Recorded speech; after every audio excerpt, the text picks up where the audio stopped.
We all lead such fast-paced lives. With mounting chores and busy social lives, getting things done can definitely seem a little overwhelming, and it is indeed very exhausting.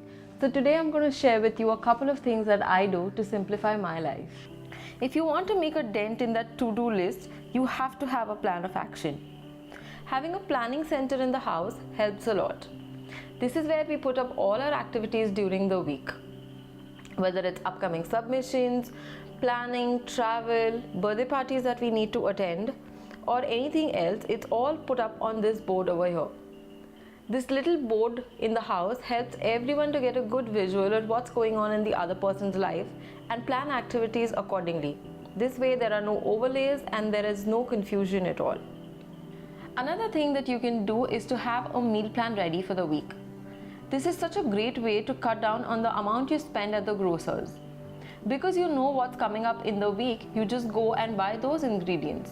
It is also a great way to know your calorie intake and to know whether you're having a well-balanced nutritional diet during the week. I know it's easier said than done and we're so tired at the end of the day, but save valuable minutes in the morning by preparing everything the night before. Whether it's your kids' clothes, lunch boxes, whether it's your meeting files and agendas, keep it in the bag, keep the bag ready, near the door, just pick it up and go in the morning.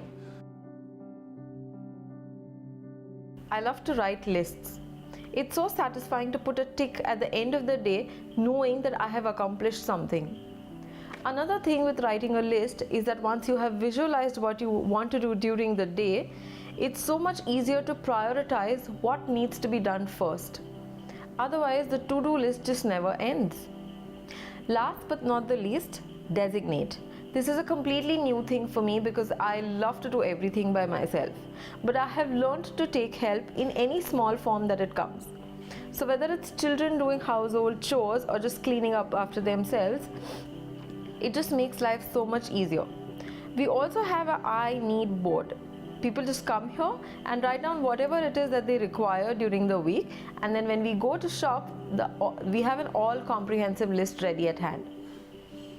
I hope these ideas help you simplify your life as they have done with me. If you like the tips that I shared, make sure to give the video a big thumbs up and subscribe to my channel. Until next time, this is me, Manjari, your lifestyler, saying stay organized and stay happy. Bye-bye.